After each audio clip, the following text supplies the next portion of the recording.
Okay, game. Okay. So, kamusta po mga ka-Streetwise? Ako po si Takero Miyamoto at welcome po sa aking munting channel. So, mga kababayan, meron po kasing statement dito si Sara Duterte regarding po sa vote buying, di umano. Okay. So, ngayon, ang problema dito, no, hindi na po talaga nag-iisip ng tama at wala na po talaga sa katinoan itong si Sara. Kasi, nung binanggit niya nga po itong vote buying po na to, ang tinamaan dito, si Pulong at saka si Bongo. Isama mo pa yung napakawalang kwentang senador na si Bato de la Rosa. Okay. So para makuha natin yung point mga kababayan, no, tingnan nyo to ah. Ito yung statement ni Sara eh. So sabi ni Sara dito ah, ang vote buying ngayon nakatago na sa pangalang ayuda. AX, akap, tupad. Okay. Unang-una, pera nyo yan. Pera yan ng bayan. Huwag kayo magpapadala dyan. Sara Duterte Carpio. O so, o nga pala, pati rin pala ikaw. Pati rin pala ikaw, ginamit mo rin pala itong mga ayuda na to. So, nag-vote buying ka rin pala. Di ba, pakita ko sa inyo, no? So, may video dito, para mas malinaw, no? Ito sabi niya eh. Huwag magpadala sa vote buying. Ang vote buying ngayon, legal na, hindi na illegal. AKAP, AX, MAIP, tupad, at kung ano-ano pang tinatawag. So, yung vote buying daw po ngayon legal na. Ewan ko lang kung saan niya nabasa yan. Mga kababayan, yung vote buying po, illegal po yan. Ewan ko dito kay Sara, di ba? Yung ayuda, ayuda yon. Sige, explain natin. Baka sabihin nyo na may miloso po tayo eh. Sige, continue muna natin to. Ang vote buying ngayon, legal na, hindi na illegal. AKAP, AX, MAIP, tupad, at kung ano-ano pang tinatawag na ayuda.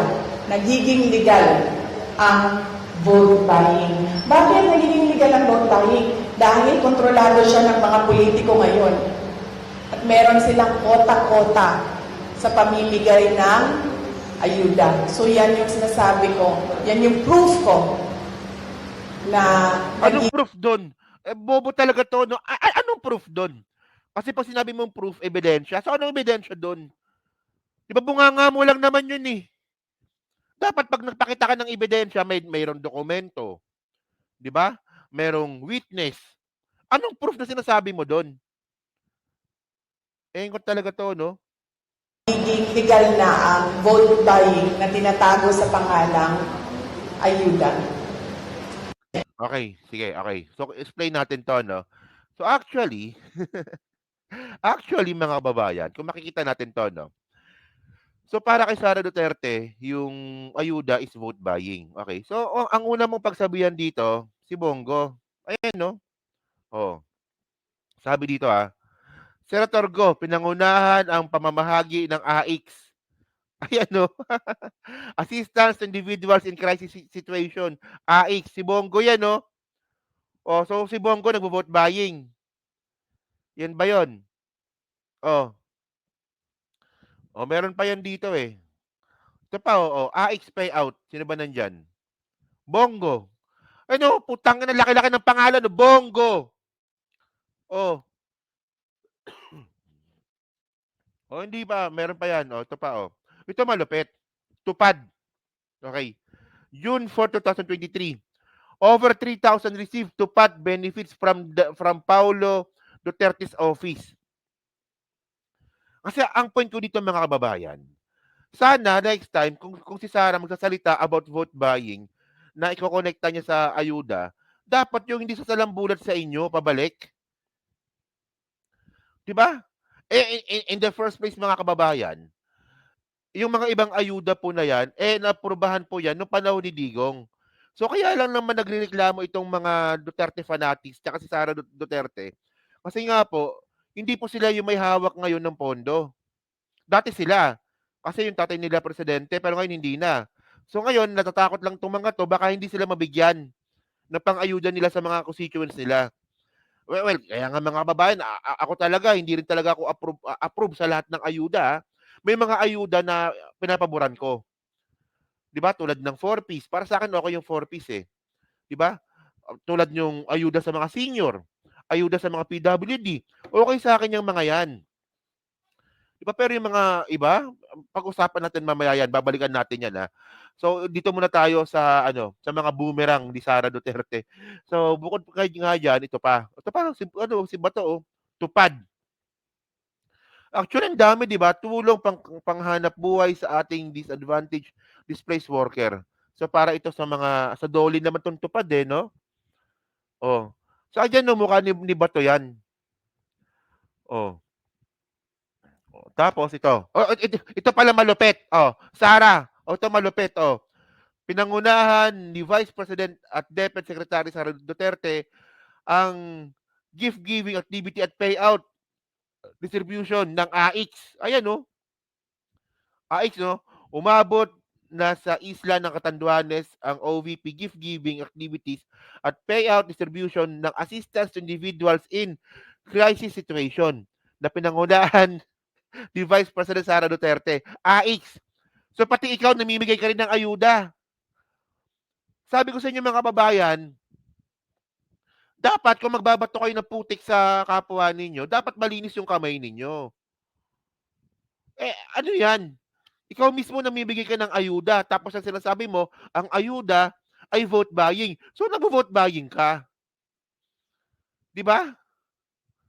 Yan ang ano ko eh. Bobo talaga to eh. Bobo! Boba! Yan ang sinasabi ko eh. Oh. So ngayon mga ka-streetwise, no, ito yung punto natin dito. Okay. Apparently mga kababayan, ako po talaga, hindi po talaga ako agree sa lahat po ng ayuda. Kasi ako naniniwala naman talaga ako na, well, yung 4 piece, pag-usapan natin yung 4 piece. Okay. Yung 4 piece mga kababayan ito. Okay, yan na. Pantawid Pamilya Program. Pantawid Pamilya Pilipino Program. So, Pantawid Pamilya Pilipino Program, also known as 4Ps, and formerly Bangon Pamilya Pilipino, is a conditional cash transfer program of the government under the Department of Social Welfare and Development. It aims to eradicate extreme poverty in the Philippines by investing in health and education, particularly 0 to 8. Okay, ages 0 to 8. Okay. It is patterned on programs in other developing countries like Brazil and Mexico. The 4-piece program operates in 7. So mga kababayan, kasi ang 4-piece kasi mga streetwise, hindi po ito binibigay lang ng gobyerno. Ang 4-piece po kasi ay pinipili po yan yung pinaka-poorest of the poor. So sa pinakalaylayan po yan. At syempre, para makakuha ka ng 4-piece, may mga kondisyon ng gobyerno. At merong motivation ng gobyerno na bibigyan namin kayo ng 4-piece, basta tulungan nyo rin yung sarili ninyo. Okay yun. At least hindi binibigay yung pera ng ito pera. Ako ayoko nun. At least yung 4-piece mga kababayan, ang alam ko dapat para mabigyan ka ng 4-piece, ang kailangan dito yung mga anak mo nag-aaral. Una ata yun, di ba? Tapos dapat ikaw ay nasa laylayan talaga. Pinakamahirap. So, and then yung pangatlo, may programa po yung 4-piece para iangat yung mga tao sa laylayan para umangat po yung mga kita nila. So tutulungan din po ng gobyerno pati rin po yung mga taong recipient ng 4-piece yung 4-piece yung sarili nila para matanggal po diyan sa kahirapan. So okay po 'yon. And actually base po sa mga nakita natin, may mga gumagraduate po sa 4-piece. So yun na nga. Okay. So may gumagraduate. Ang problema kapag gumraduate ka na, meron kasunod na ayuda. So ito yung AIX. Hindi, tupad. Basta yan, ito. Sa AIX muna tayo, no? So ito naman AIX, di ba? Assistance to Individuals in Crisis Situation. Okay. So ang nakakatawa dito mga kababayan, no? Ang AIX po ay nagsimula noong 2014. Base dito di ba? To strengthen the implementation of AIX under the Protective Service Program Memorandum, Circular number 2 of 2014. So panahon ni Pinoy. And then ito po ay naamyendahan noong 2019, di ba? Amendment to Memorandum Circular number 11, series of 2019, otherwise known as revised guidelines on the implementation of the AIX. So panahon ni Digong. So ngayon mga kababayan, sa pangalan pa lang gets na natin assistance to individuals in crisis situation. So pag merong crisis like bagyo, lindol, pandemic, so doon po nagbibigay ng AIX. Di ba? So, ngayon, ang tanong dito, bakit may AX pa rin? 'Di ba? Well, kapag binagyo kayo, AX, okay. 'Pag nilindol kayo, 'pag pumutok ang bulkan, AX, sige ibigay. Oh, kasi yung assistance ito sa mga, krisis. Pero bakit ewan ko ba 'no? Kayo ng bahalang humusga kung anong ibig kong sabihin dito, pero ang point ko dito mga kababayan, 'di ba, ah, may questionable din po kasi yung implementasyon ng AX. 'Di ba kasi minsan kasi kahit hindi naman krisis nagbibigay ng ayuda. Well, ito yung sinasabi ko, eh. Ito yung sinasabi ko, eh. Minsan po kasi talaga yung ayuda, aminin man natin o hindi, ang ayuda po is ang tingin po ng ibang mga kababayan natin dito is utang na loob. Agree na totoo naman talaga, 'di ba? Pero ang point dito, 'di ba, hindi puwedeng sabihin ni Sara Duterte na ito ay vote buying kasi nga ginamit niyo rin ito, 'di ba? Oh, meron pa 'yan dito, oh, ano bang isa? AKAP naman. So, anong ibig sabihin ng AKAP? Ayuda para sa Kapos ang Kita program, 'di ba, was designed for those classified in the near poor. So, ngayon, may category ngayon ng ayuda. Merong poorest of the poor, meron namang near poor. Oh, sa mga kapos ang kita naman ito, AKAP. Okay, 'di ba? In order to prevent their spiraling down below in poverty line. So, ang motivation ng AKAP naman mga kababayan, para po yung mga, near poor, wag pong mapunta sa poorest of the poor. Kaya binibigyan ng AKAP. Okay. So, sabi ko sa inyo masalimuot 'tong ayuda na 'to, eh, 'di ba? Okay. So, meron pang isa dito. Next naman natin dito, yung tupad. May tupad naman 'no. Oh, the tulong panghanapbuhay sa ating disadvantaged displaced workers. So, itong tupad naman mga kababayan 'no, ito naman sa DOLE, 'di ba? Program is an initiative by the Department of Labor and Employment in the Philippines designed to provide emergency employment opportunities to displaced, marginalized, and disadvantaged worker.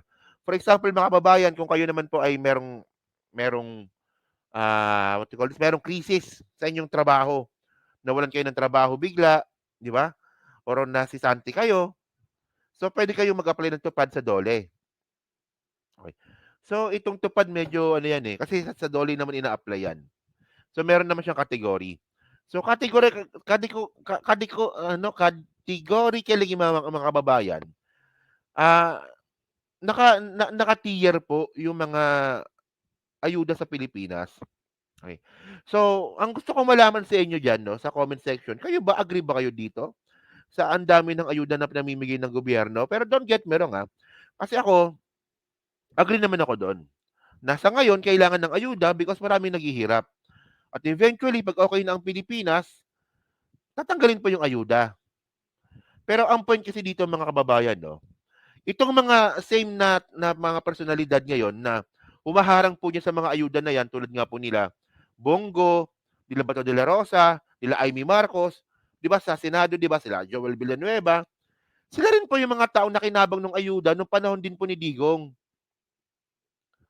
'Di ba nung panahon ni Digong nakinabang din po kayo sa ayuda at ginamit niyo rin po 'yan para ipamigay po sa mga constituents ninyo. At kung kukunin po natin yung logic ni Sara Duterte na ginagamit ito sa vote buying, di nag-vote buying din pala kayo, 'di ba? Oh, so ngayon kasi 'no, actually medyo nababalot po talaga ng pulitika yung ayuda na yan, eh. In the first place mga kababayan, nung una, ayaw ng mga senador yan. 'Di ba nung pinag-uusapan yan sa plenary ng House, 'di ba, ayaw ng mga senador yan. Nung umakyat po ito sa Senado, hinarangan nila yan. Pero nung nalaman ng mga senador na sila po ay mabibigyan din po ng ayuda, tinanggap na nila. Yan sila Grace po, yung mga pumirma, oh, 'di ba? Yung mga nag-approve.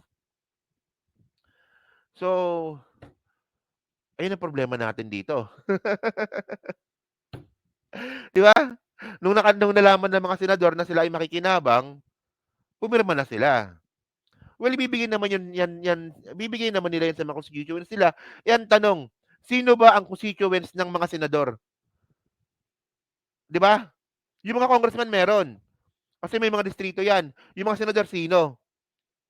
Oh, that's the Philippine politics na sumasalambulan sa pagmumukha nating bulok.